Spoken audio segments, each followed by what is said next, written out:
En classe de CE1, alors que j'étais dans mon joli village, j'avais 8 ans, un jour le professeur écriva au tableau « problème ». J'ai dit « ok ».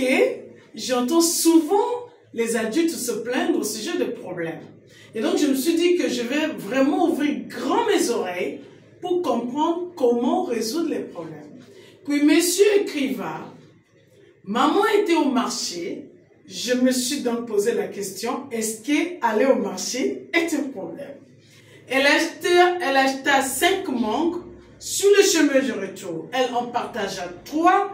Combien en reste-t-il? Franchement, j'étais perplexe, mais aussi perdue, parce que je n'avais pas vu où était le problème. S'acheter les mangues, est-ce un problème? Les partager aussi, est-ce un problème?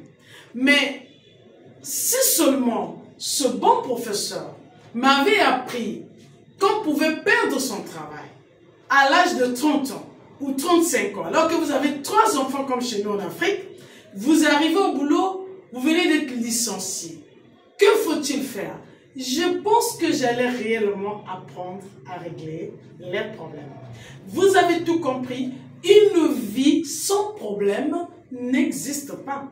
C'est pour cela que l'Afrique c'est vide. Les gens courent dans tous les sens pour chercher un pays où il n'y a pas de problème. Mais ce pays sur Terre n'existe pas. Nous sommes humains.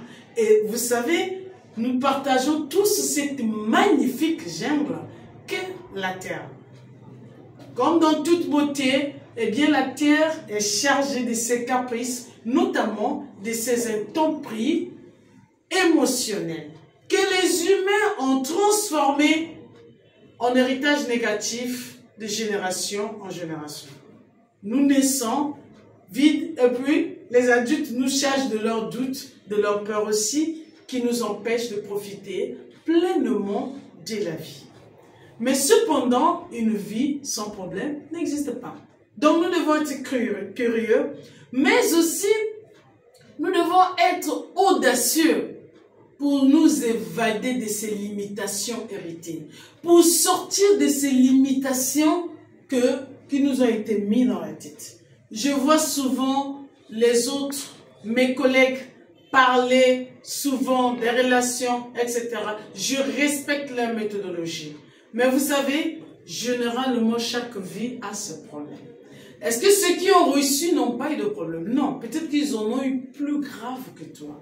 Le truc, c'est que eux, ils ont pu transformer leurs problèmes en solutions, tandis que certains ont transformé leurs problèmes en drame, mais aussi en échec.